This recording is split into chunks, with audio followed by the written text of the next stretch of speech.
looks like we're actually going to be getting started here. Back to the tournament itself. No more Rainbow Cruise friendlies. Really getting the optimal practice before their opponents come out here.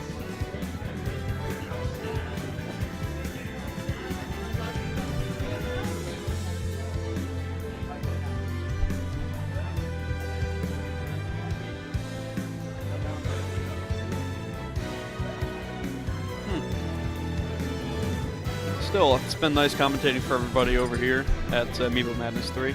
Been having a pretty good time so far today. Seen a lot of crazy play, honestly. A lot of really, really crazy play from everybody. And I'm pretty excited to see where the rest of the series goes here. Moving into the other side of semis, I believe. Then we'll be seeing finals. Probably see a few losers matches after that, and then grands.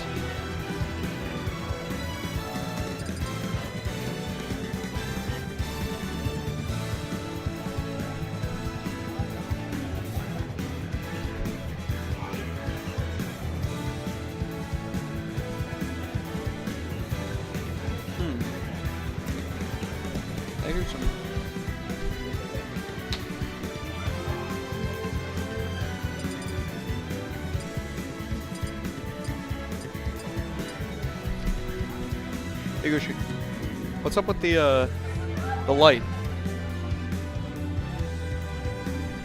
Less shadows. Okay. Directly on you. I can turn it off if no, you want. it's fine. I was just wondering. I'm not worried about it. I mean, I'm looking at the screen, not right there, so it's not really the end of the world. It's not the best, but I was noticing that like Slam was a little dark when he was on there. So. Fair enough. You know, being over here alone, like casting something, takes me back because I used to solo cast like StarCraft tournaments and stuff like that. I was gonna say you're actually really good at solo casting doubles. Like that's a trait not a lot of people in Michigan It's kind of scary because I mean, there's so much, like especially in a set where it's like the I'm glad I didn't have to solo cast when it was like 2 snakes, a Pac-Man, and a Game & Watch, because I'm like, I can handle 1 snake and a Pac-Man, but I can't handle 2 snakes, Pac-Man, Game & Watch. Yeah, you could have potentially like 6 different projectiles: water, fruit, 4 like, grenades. Stuff's happening. Yeah. I'm pretty excited, honestly. Like I don't know, because I used to do that all the time. I would literally start at the beginning of like a StarCraft tournament, and I'd cast solo all the way through to the end of it. That's rough. Solo casting, I think almost anything it's rough on like it's like a mentality, like endurance thing. Yeah, you gotta kind of just keep running. Like it's nice though, because once I get like running, I just kind of don't shut up, so it kind of works. Like a diesel motor. Yeah. All right. Getting in here, I believe this is the other semis, right? Yes. All right, awesome. Getting in with Roy, Ness, Game & Watch, and Snake. I'm excited to watch this, honestly. Both of these teams have been playing just out of their mind at the times I've gotten to see them on stream. And it's really exciting to watch, honestly. So, I mean, they've both done some really, really crazy, really cool things. And so seeing them both on stream against each other, you know something cool is going to happen at some point here. Getting into Game 1 here on Town and City. Interesting choice, honestly. I'm wondering how the banning phase went to get here, but we'll see. Right now, immediately going to be putting the pressure out onto Lain. And right now, we're going to see the neutral reform here, both taking about 40% each. Right now, Slam at the lowest percent, but it's really just kind of a trade-off back and forth. Right now, Big Kenny at the highest percent, though. And honestly, I'm wondering how... like, I feel like this is going to be kind of an interesting position to be in for everybody, because I mean, there's still a lot to think about at any given time. Slam not a stranger to some pretty strange options at any given time that can be really, really deadly at any given moment. I'm curious to see how Lain and Big Kenny will play around it. But at the same time, I mean, there's a lot you have to play around at any given time with Snake and Game & Watch in particular, especially together. And I mean, we saw right away there, though, right now, Big Kenny down a stock already. They'd be getting a pretty significant lead in this early part of the game since Slam and Zyth are still holding on to both of their stocks. Lain as well, though, barely holding onto that stock, getting launched right towards out the left zone there, but we'll be able to hang on to the stock for now. There's the downer, will be losing his stock, though. Slam so far 2 kills in right out the gate, and right now, the longer they hold on to their stocks, the more damage they can build up, the better it is, and they both know that. Putting a lot of pressure out, but still not putting themselves in a position to get hard punished for anything, really.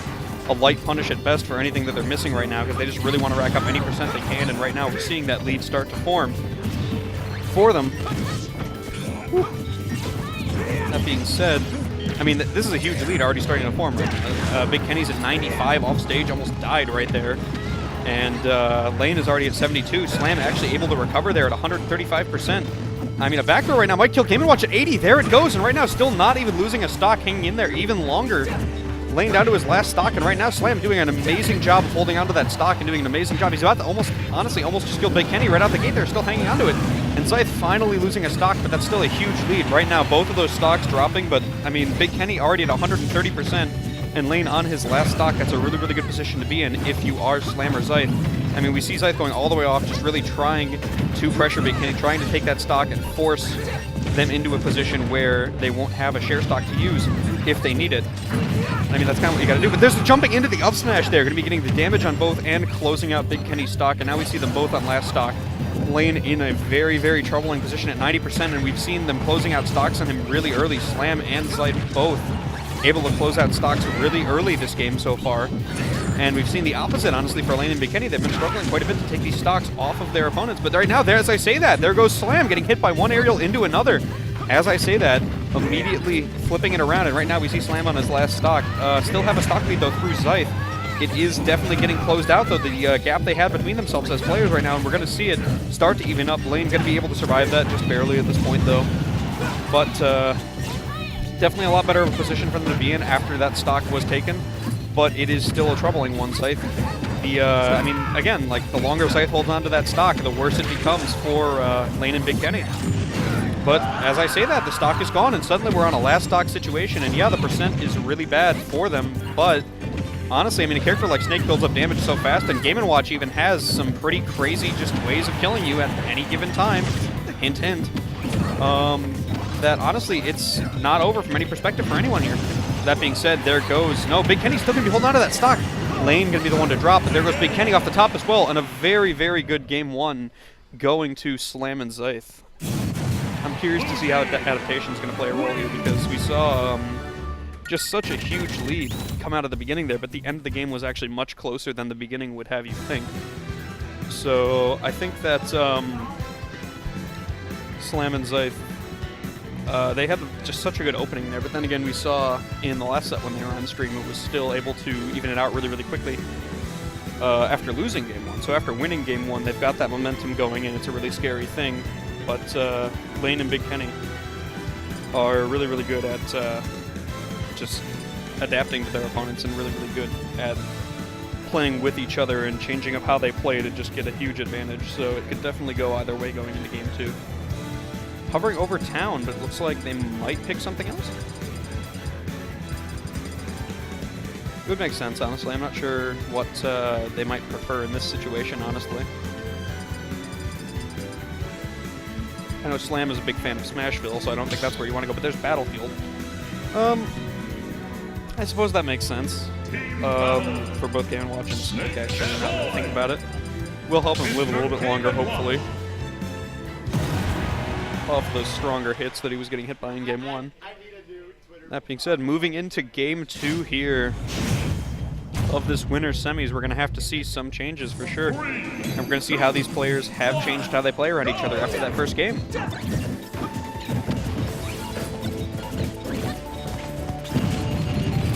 Oh, we immediately see some damage coming out here, putting Zyth off stage.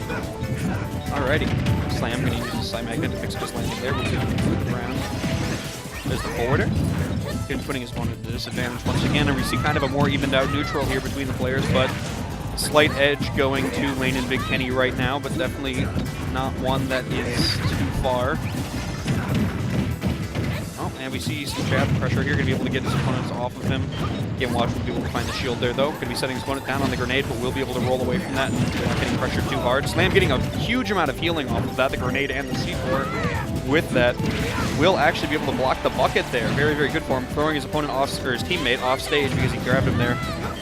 Very good to throw him off stage in a better position there quickly. There's the downer spike, though, immediately closing out the stock there for Lain. And we see an immediate retaliation closing out Zyth's stock. And suddenly we're actually at a pretty even game, but the edge is definitely on Slam's side because we see that Big Kenny is at 123%. took a lot of damage. And Slam got so much healing off of that earlier. I mean, he just healed for so much of his health with that Psy Magnet on the C4 that it's honestly given him a pretty significant edge over Big Kenny. That being said, though, he is at about 100% now, and that's not somewhere that's really safe to be against a Snake. So I guess it really will depend on who gets a good hit first here. And there's the Nikita coming out. Will air dodge into it. Going to get that ledge pressure going here. Will be able to up though and recover the stage. Putting him off stage. Gets the PK Thunder pressure there.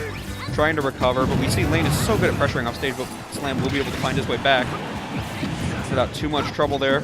Should be a back throw kill easily right there at 180%. Closing that stock down. And right now, Slam really is going to want to hold on to that stock for as long as possible. Going to be able to heal off of that grenade, just a little bit of that damage off, see if he can maybe edge out a little bit more of a life. And we'll be able to hang on to it even longer at 120%. Not going to get hit by that up tilt. And I mean, right now, Slam is just doing such a good job of staying alive and pressuring his opponents, and it's honestly really scary because like he's playing in their face, but he's just doing a really, really good job of not getting hit. Zyth as well doing a really good job of supporting him and a really, really good job of doing a lot of damage here. Goes for the PK Flash, will not connect, but will also not be bucketed, so he will not really have to get punished for it. And we see now he's going to pressure the game watch off stage, and there's the down smash. Won't be able to find his connection. Will hit him off stage just again. Slam really, really good at pressuring him in that particular position, as most Ness players are very comfortable in that trapping position there. And right now we see the back air coming out, and Lain will be dead, and now they're down to the last stock. Suddenly, Slam and Zyth have just run away with this game, honestly. It's been absolutely insane. Running off with this game, and we see the stock close up, but now a 4 stock to 1 stock situation. And Big Kenny, very good at the 2v1, but I'm not sure about a 3 stock disadvantage with no percentage on the enemies. This is going to be very, very difficult for him. Playing a bit of a footsies game there. Going to be getting the dash attack back throws his opponent there. Going to be getting the F tilt. Dash attacking his Zyth even further away. Gets the C4 connection. Big Kenny already playing very, very smart there in the same position though. There's the back there. Going to be closing up a bit of damage on Slam. We'll be able to get the kill though. Running off stage, and that's a scary position against 2v1. We'll be able to recover though. There's the down air. Not going to be safe. Going to get hit by the jab into the forward air there. Looks like there's the connection there. Could try to get the grenade. Getting pressured by Slam off stage. And I'm being joined by Caps right now in the middle of this match. Hey, what's going on? Welcome aboard. Okay. Right now, Big Kenny is playing out of his mind, but it's still a 4 stock to 1 stock situation, and that's a really hard position to be in. It happens. I've done it before. I mean, we've seen Big Kenny already do it once today. Yeah. Oh, did we? He almost won. 3 stocks to 1 against PC3X and K7. All right. But no, all right, well, that up air is going to take it. All right. 2-0 very convincingly for Slam and Zyth. All right. Move. Scooching. Welcome aboard. Hey, I'm back. Really, really convincing game there, though. Yeah. I mean, good stuff to Slam and Zyth. Played very well.